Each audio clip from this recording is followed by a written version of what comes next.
오늘 하세나 본문은 열왕기상 15장 1절에서 8절까지의 말씀입니다. 느밧의 아들 여로보암 왕제 18년에 아비야가 유다 왕이 되었다.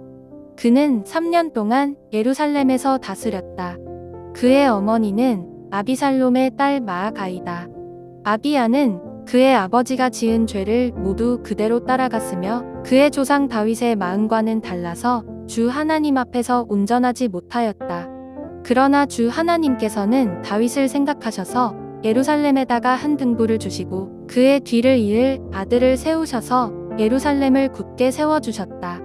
다윗은 주님께서 보시기에 올바르게 살았고 헷사람 우리아의 사건 말고는 그 생애 동안에 주님의 명령을 어긴 일이 없었다.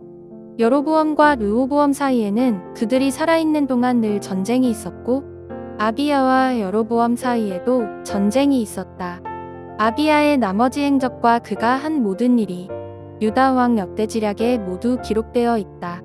아비야가 죽어서 그의 조상들과 함께 잠드니 다윗 성에 장사 지냈고 그의 아들 아사가 그의 뒤를 이어서 왕이 되었다. 오늘 본문은 남유다의 왕 아비야의 이야기입니다.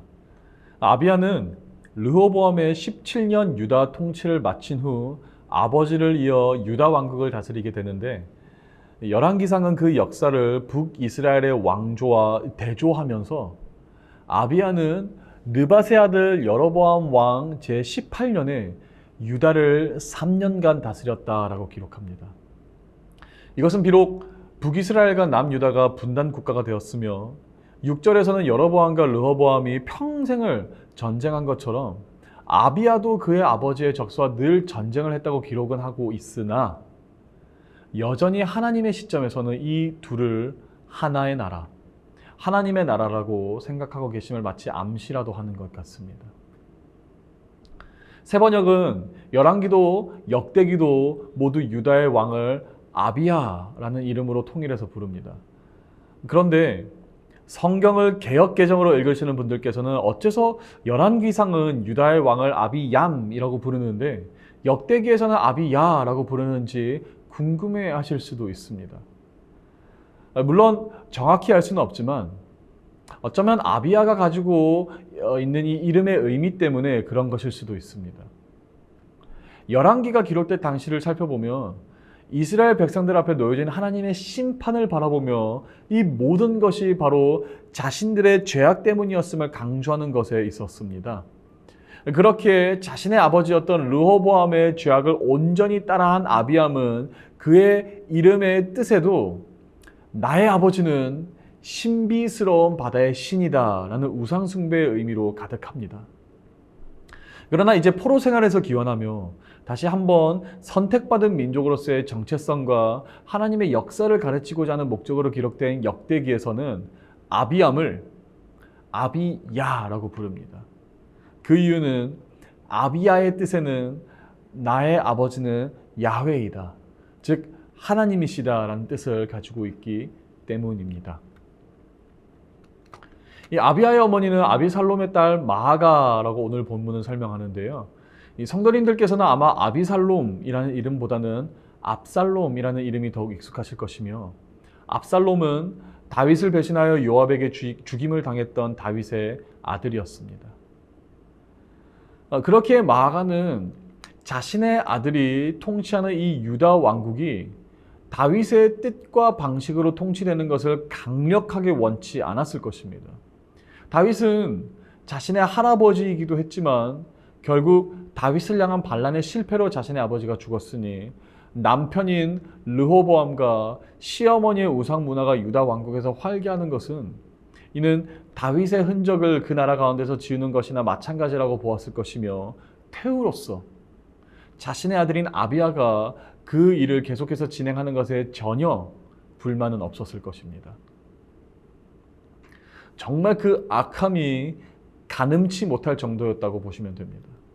유다는 왕족이 모두가 연합하여 다윗을 지우기, 즉 여호와 하나님을 국가에서 지우는 일에 협력하여 도모하고 있었던 것입니다. 바로 이런 문맥 속에서 우리는 4절을 봅니다. 하나님께서 갑자기 다윗을 말씀하시는 것은 절대 우연이 아닌 다윗이 하나님을 사랑하는 마음으로 건국했던 이 나라가 오히려 그의 바람과는 정반대로 운영이 되다 못해 완벽한 다윗 지우기, 여호와 하나님 지우기에 앞장서게 되는 것을 보자 하나님은 다윗을 기억하십니다.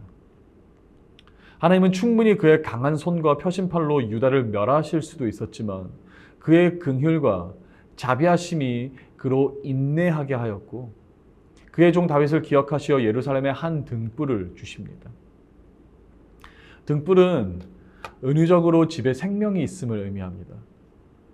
아무리 멋진 집일지라도 불이 꺼져 있으면 안에 사람이 없다는 뜻이지만 아무리 위태롭고 초라한 집일지라도 안에 등불이 켜져 있다면 그 집에는 사람이 있고 더 나아가 생명이 있음을 의미합니다. 현재 다윗의 혈통에는 소망이 없어 보이며 이방의 문화와 풍습으로 더러워져 회복되고 거룩해질 수 있는 기미조차 보이지 않지만 하나님은 그 혈통을 바라보며 그 집을 바라보며 생명의 끈이 끊이지 않도록 등불을 허락하신 것입니다. 바로 저희가 내일부터 보게 될 아비야의 아들 아사 왕의 등장이죠. 우리에게도 다윗이라는 사람이 있었으면 참 좋겠습니다. 다윗도 완벽하지 않았습니다. 열왕기상도 다윗이 완벽하지 않았음을, 그 또한 우리아의 아내를 탐하여 하나님 앞에 범죄한 자였음을 고발하지만 그럼에도 그가 하나님 앞에서 올바르게 살며 그의 명령을 지키려 애쓴 사람이었기에 하나님은 늘 다윗을 애틋하게 바라보셨던 것이며 잊지 못하셨던 것입니다. 그리고 이 애틋함이 그의 자손을 멸망의 자리에서 소망의 자리로 옮기는 역할을 했듯 오늘 우리에게도 다윗이라는 사람이 있었으면 참 좋겠습니다. 그러나 더 나아가 오늘 하루는 우리 또한 누군가의 다윗이라는 존재가 될 수 있기를 주님의 이름으로 축복합니다. 다윗의 올바름이 하나님의 긍휼을 촉진하고 모세의 기도가 하나님의 진노를 진정시켰는데 성경은 이것을 두고 중보 기도라고 부릅니다. 이는 하나님께서 우리가 기도하지 않으면 역사하지 않으시고 우리의 기도가 있어야 그가 역사하실 수 있는 힘을 얻으시는 거라고 보는 것이 절대 아닙니다.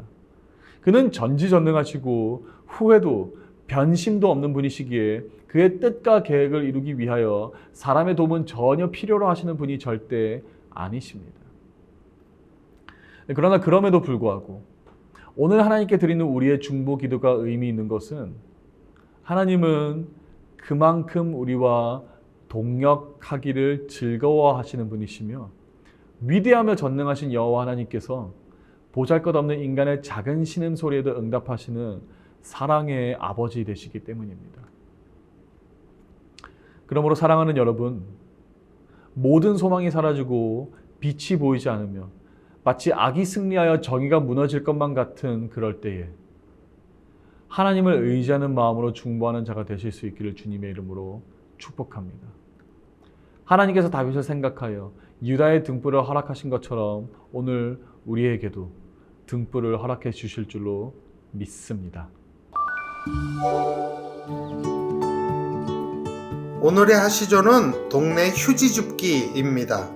산책과 더불어 휴지를 주워 깨끗한 동네를 만들면 어떨까요? 오늘의 하시조 함께 하시죠.